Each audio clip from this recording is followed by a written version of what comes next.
الرحمن الرحيم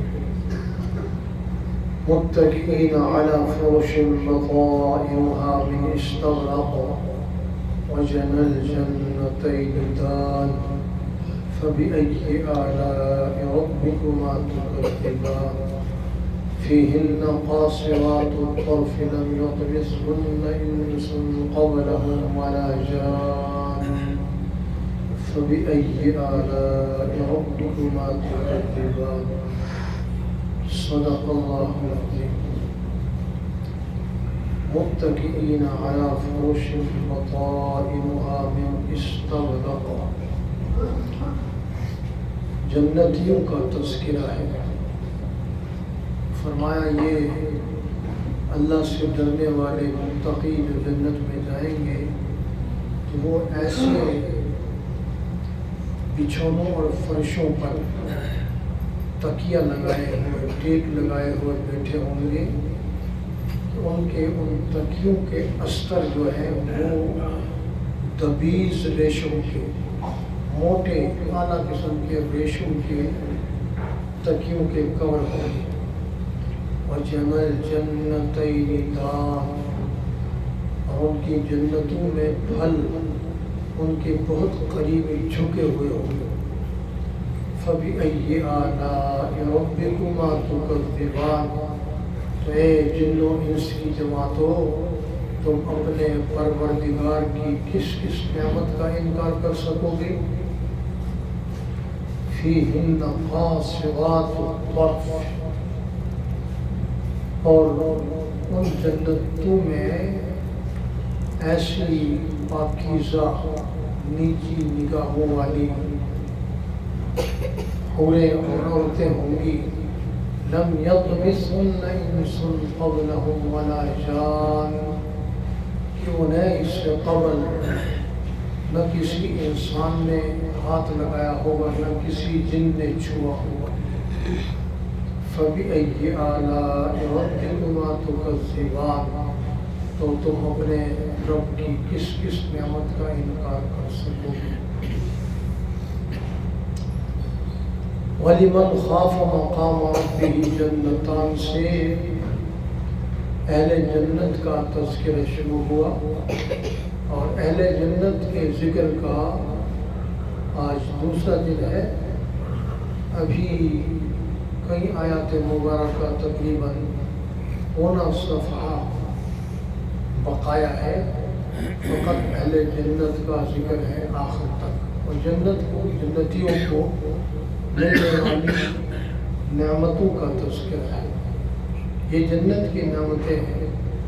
اس سے قبل اللہ کریم نے ارشاد فرمایا کہ خوف خدا رکھنے والے جو اللہ کے متقی بندے ہیں ان کے لیے اللہ نے دوہری ڈبل جنتیں رکھی ہوئی ہیں، اور ان جنتوں کے اندر اللہ کریم نے جو ساز و سامان رکھا ہے ان میں من جملہ بہت ساری چیزوں کے کہ باغات کی اتنی کثرت ہے انتہائی گھنے اور نرم شاخوں والے باغات ہیں، اور ان میں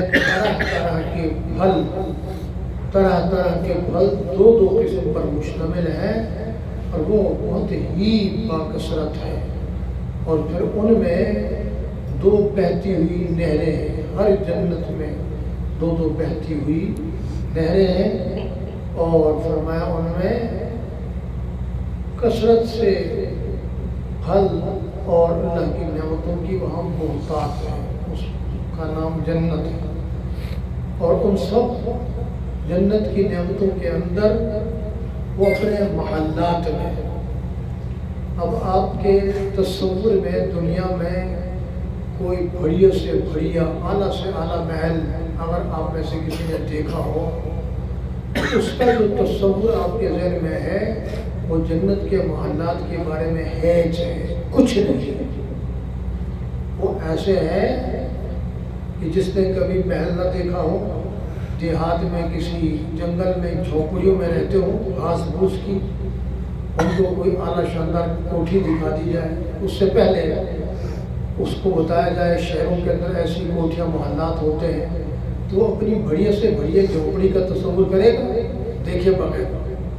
تو یہ تصور بھی جنت اور دنیا کے مقابلے میں کچھ بھی نہیں ہے. یہ مثال بھی کچھ بھی نہیں ہے کہ دنیا میں یہ جتنی نعمتیں نظر آتی ہیں یہ آخرت کی نعمت کے مقابلے میں کوئی حیثیت نہیں رکھتی, ایک ٹکے کی حیثیت نہیں رکھتی. تو ایسی اعلیٰ نعمتیں ہوں گی. تو ایسے ہی ان کے اعلیٰ شاندار محلات ہوں گے. قصر محل کو کہتے ہیں. ان کے اندر اعلیٰ قسم کے فرش بچھے ہوں گے اور تخت ہوں گے اور بیڈ لگے ہوں گے شاندار قسم کے. باقی تمام چیزوں کی تفصیلات اللہ کریم نے نہیں بتائی کہ وہاں وہ تکیے لگائے ہوں گے, خواہ لیٹے ہوں خواہ بیٹھے ہوں. اور تو وہاں کوئی پابندی نہیں ہے, جیسے مزاج چاہے گا ویسے ہی ہے. چلنا پھرنا چاہے گا چلتا پھرتا رہے گا, لیٹنا چاہے گا لیٹتا رہے گا, بیٹھنا چاہے گا بیٹھا رہے گا.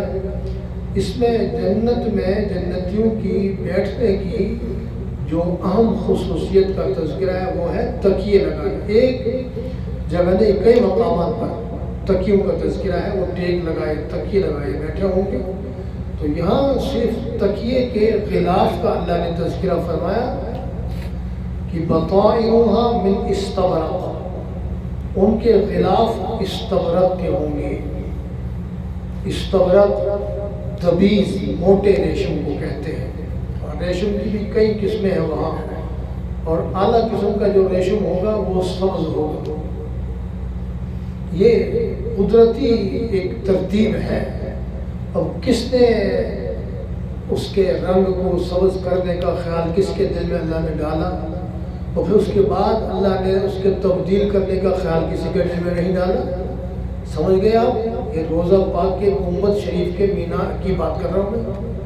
سبز گہرا سبز جو اس کا رنگ ہے.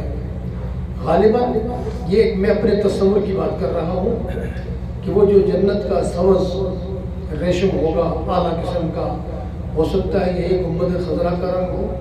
اور اللہ نے اپنے بندوں کے سمجھانے کے لیے گنبد خضرا کو وہی رنگ عطا فرمایا ہو جو جنت کے اعلیٰ ترین رنگوں میں سے ایک رنگ ہے, کیونکہ اللہ نے اپنے محبوب کا ٹھکانہ ہی جنت میں بنایا.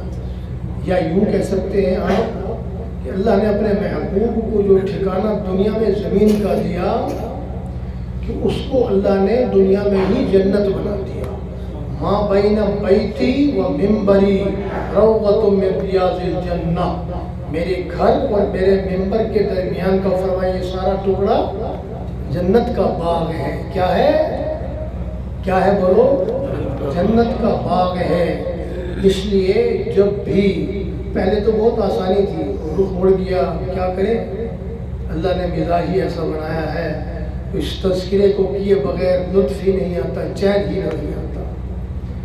اللہ نے اگر آپ کو اپنے محبوب کے محبوب شہر میں بلا لیا, مسجد نبوی شریف میں داخل ہوئے, تو پہلے تو آسانی تھی, جب جس کا دل چاہے لائن میں لگے اور ریاض الجنہ میں چلا جائے. اب پابندی ہے, اب آپ ایپ کے ذریعے جا سکتے ہیں, وہ بھی ایک ہی مرتبہ جا سکتے ہیں. قسمت الحمدللہ اللہ کریم نے ان گنہگار نگاہوں کو اور جسم کو گھنٹوں گھنٹوں ریاض الجنہ میں بٹھائے رکھا, اور ہر کونے پر بیٹھا, اور جو مقدس مقامات شان والے ہیں ہر جگہ پر گھنٹوں گھنٹوں الحمدللہ بیٹھا رہا. عصر کی نماز کے لیے گیا, عشاء پڑھ کے نکلا, رات کو 3 بجے گیا, الحمدللہ اشراق پڑھ کے نکلا. اتنے لمبے لمبے ٹائم کے لیے اللہ نے بٹھائے رکھا. تو اب آدھے گھنٹے کا ٹائم ملتا ہے. تو اللہ کریم نے اپنے محبوب صلی اللہ علیہ وسلم کے دنیا کے اس ٹھکانے کو جنت بنا دیا. تو ممکن ہے کہ آپ کے روزے کو اللہ نے ہی قدرتی طور پر وہ رنگ عطا کیا ہو جو جنت کے اعلیٰ رنگوں میں سے ایک رنگ ہے, برسبیل رنگ. تو متکئین علی فرش بطائنها من استبرق, یہ جنت والے جنت کے اعلیٰ ترین محلات میں جب وہ اپنے بچھونوں پر بیٹھے ہوں گے تو وہ جو تکیے لگائے ہوں گے ان تکیوں کے غلاف جو ہیں وہ تبیز ریشم کے ہوں گے. وَجَنَ الْجَنَّتَيْنِ دَانٍ, اور ان کی جنتوں کے اندر جنت کے پھل ان کے قریب جھکے ہوئے ہوں گے. اب ایسا نہیں کہ لیٹا ہوا ہے, کوئی پھل کھانے کا موڑ آیا تو کسی پھل کو پکڑنے کے لیے اس کو کھڑا ہونا پڑے یا بیٹھنا پڑے، ایسا نہیں ہوگا۔ لیٹے لیٹے ہاتھ آگے کرے گا، دل میں جو پھل آئے گا وہی پھل اس کے ہاتھ تک خود پہنچے گا۔ ہاتھ کو پھل تک پہنچانے کی تکلیف بھی نہیں دی جائے گی، پھل خود ہاتھ تک پہنچے گا۔ بیٹھا ہے تو اس کو لینے کے لیے کھڑے ہونے کی نوبت نہیں آئے گی، وہیں تک پہنچے گا۔ کھڑا ہے تو ایسا نہیں ہے کہ لیٹا ہے تو اس کے اوپر پھل تھا، اب کھڑا ہے تو اس کی شاخیں اس کو کھڑا نہ ہونے دے، ایسا نہیں ہوگا۔ کھڑا ہے تو کھڑے ہاتھ تک پہنچ جائے گا، بیٹھا ہے تو وہ خود جھک کر نیچے آ جائیں گے، لیٹا ہے تو جھک کر نیچے آئیں گے، کھڑا ہوگا تو وہ خود بخود اوپر کھڑی ہو جائیں گی۔ ایسا قدرتی آٹومیٹک نظام ہے، ایسا وہاں نظام ہے۔ ہر چیز خود آپ تک پہنچے گی، اس چیز تک آپ نہیں پہنچیں گے۔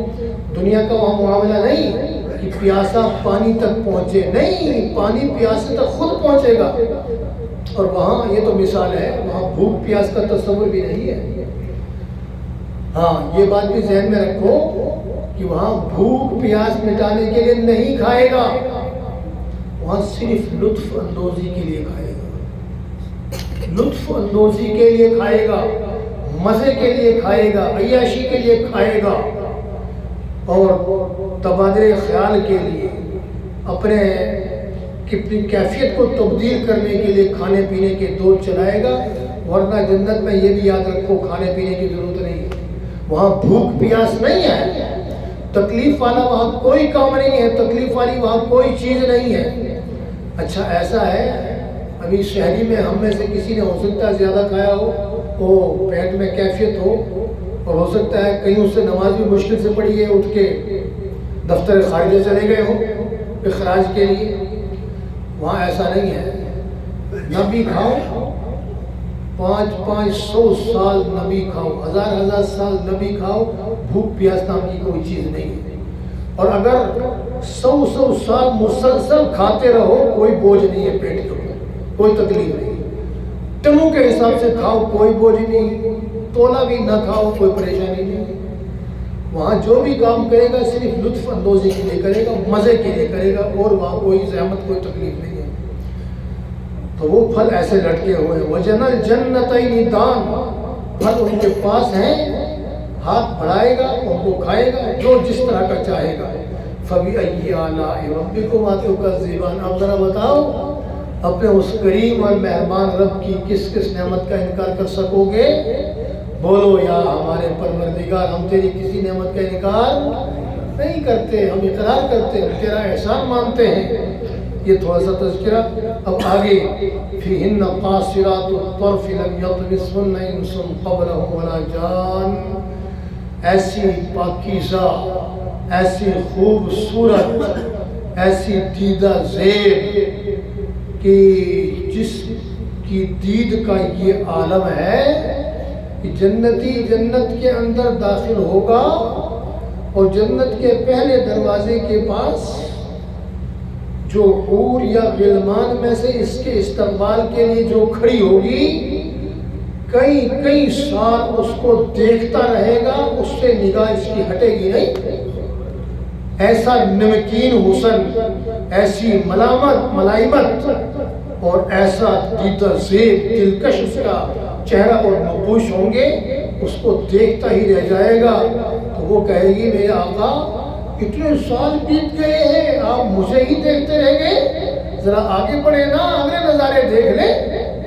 آگے بڑھیں گے تو وہ اور بڑھیا، اور آگے بڑھے گا اور بڑھیا۔ تو وہاں تو قدم قدم پر ہر چیز پہلے سے زیادہ خوبصورت، پہلے سے زیادہ ذائقے دار، پہلے سے زیادہ لذیذ، پہلے سے زیادہ مزیدار۔ اللہ ایسی نعمتیں جنت میں عطا فرمائیں گے۔ تو ایسی حوریں فرمایا 70,000 لباس کے اندر، 70,000 پردوں کے اندر اس کا جسم تجھے نظر آئے گا۔ 70,000 پردوں کے اندر جسم نظر آئے گا، غیر کو نظر نہیں آئے گا، جس کی حور ہوگی اسی کو نظر آئے گا۔ اور اس کے جسم کے اندر اس کا دل نظر آئے گا، اس کے دل کے اندر تیری محبت نظر آئے گا، اور وہ تیرا استقبال کرے گی۔ میں تیرے لیے بے چین تھی، اس جنت میں جتنے بھی ہیں واللہ سب سے تو مجھے زیادہ محبوب ہے. دنیائی اور عارضی اور فانی اور غرض والی محبت نہیں، بے لوث محبت جو تیری ہے وہ تیری ہی ہے. تجھے اس سے محبت، اس کو تجھ سے محبت ہے، اور وہ محبت تجھے تڑپتی ہوئی چھلکتی ہوئی تجھے نظر آ جائے. اور کہنے والے نے کہا 40 سال تو اس کے قدموں میں پڑا رہے، لطف میں کوئی کمی نہیں ہوگی، اور یہاں تک کبھی اس کا کمارا پن ظاہر نہیں ہوگا. ایسی حالت اور کیفیت اور ایسی نعمتیں اللہ نے تیرے لیے جنت میں رکھی ہیں. فَبِأَيِّ آلَاءِ رَبِّكُمَا تُكَذِّبَانِ، تو بھلا بتا اے جن و انس، تو اپنے اس کریم رب کی کس کس نعمت کا انکار کر سکے گا. اللہ کریم سمجھنے عمل کرنے کی توفیق عطا فرمائے.